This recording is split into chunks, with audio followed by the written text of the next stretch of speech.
In this video, we look at stocks, bonds, gold, and weekly market momentum.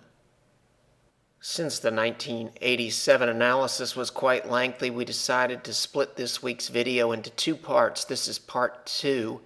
We'll revisit one of the 1987 charts for less than a minute, since it segues nicely into the 2014 NASDAQ weekly and S&P 500 weekly. We'll look at stocks versus bonds. Would I rather be in stocks or would I rather be in gold?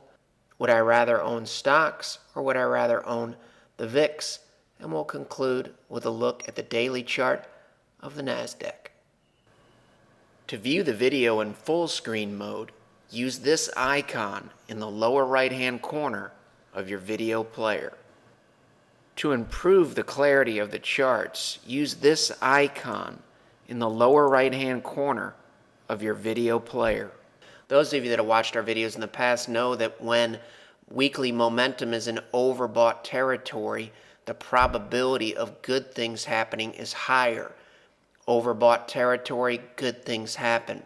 We also know that the probability of bad things happening increases when the observable evidence changes. When did the observable evidence change here? It changed almost a month before Black Monday. This is observable. It's tracked by the model. You can also see the 22-week moving average. When the slope of your 22-week turns up, the probability of good things happening increases. When it starts to flatten out, you get concerned. And when it rolls over and prices below it, as it was here before Black Monday, the probability of bad things happening increases. The previous 1987 chart is a good segue to move back to the present. This is the NASDAQ as of the close on Friday, January 17th. This is a weekly chart. Same concepts with momentum. When momentum drops out, the probability of bad things happening increases. Observable evidence, bad things happen. Observable changes, bad things happen. Observable changes, bad things happen after the observable changes. No red flags or yellow flags here. The slope of the 22-week is positive. This looks nothing like 1987. Identical concepts, weekly momentum, S&P 500 weekly as of the close on Friday, January 17th. You can see momentum remains healthy. When it drops out, the probability of bad things happening increases. When it drops out, the probability of bad things happening increases. Has not dropped out, checks bullish boxes. Slope of the 22-week, still healthy, checking bullish boxes. Is everything perfect as of the close on Friday, January 17th? No, it's not perfect. We've seen some things to be concerned about.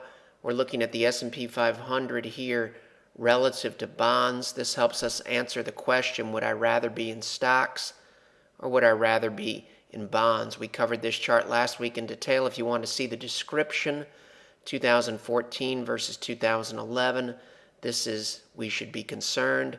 This is we shouldn't be too concerned. We do have the ratio falling in favor of bonds, and we do have price touching a blue moving average that's starting to flatten out and or roll over. If this look and the observable evidence morphs into something more like this, where price is below both moving averages, blue is below red, and the slopes turn down, the probability of bad things happening will increase. We'll keep an open mind about where we go next. This is telling us to pay a little bit closer attention, but still not checking a lot of bearish boxes just yet. The previous chart told us that the demand for bonds was increasing a little bit, nothing too concerning. How about defensive gold, GLD, relative to the stock market? When the ratio rises, this is a full-bore bullish look. I'd rather be in gold here than the stock market.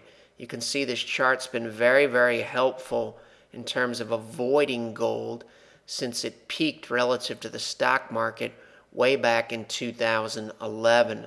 For the most part, this chart has been in a bearish stance, price below both moving averages, blue below red and the slopes down since this peak here, telling us the answer to the question, would I rather be in gold or would I rather be in stocks, has been I'd rather be in stocks.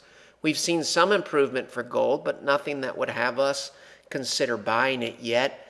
We've got a little bit of a turn here in prices here. We've got momentum for gold moving out of oversold territory, which tells us that the probability of good things happening for gold relative to stocks has increased.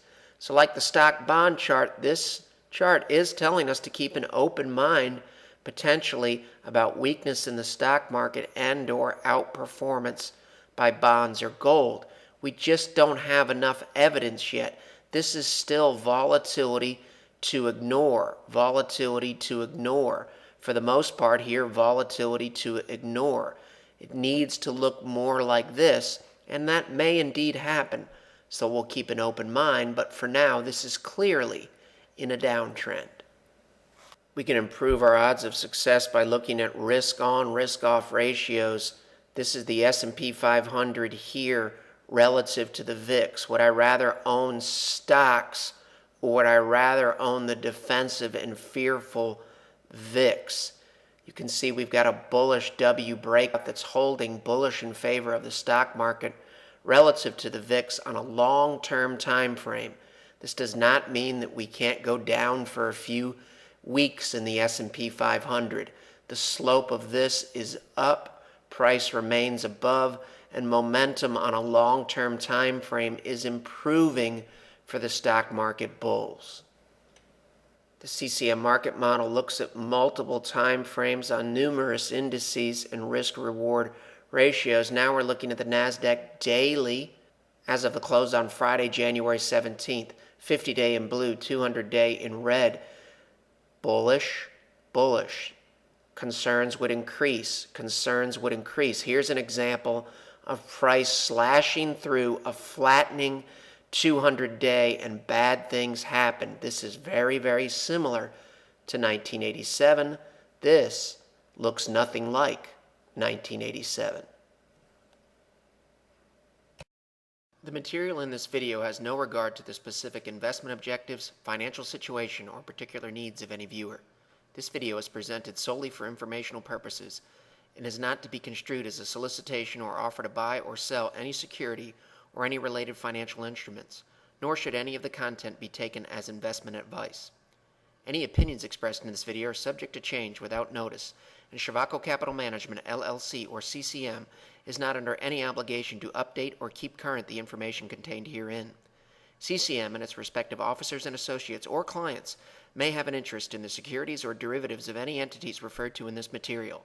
CCM accepts no liability whatsoever for any loss or damage of any kind arising out of the use of all or any part of this material. We recommend that you consult with a licensed and qualified professional before making any investment decision.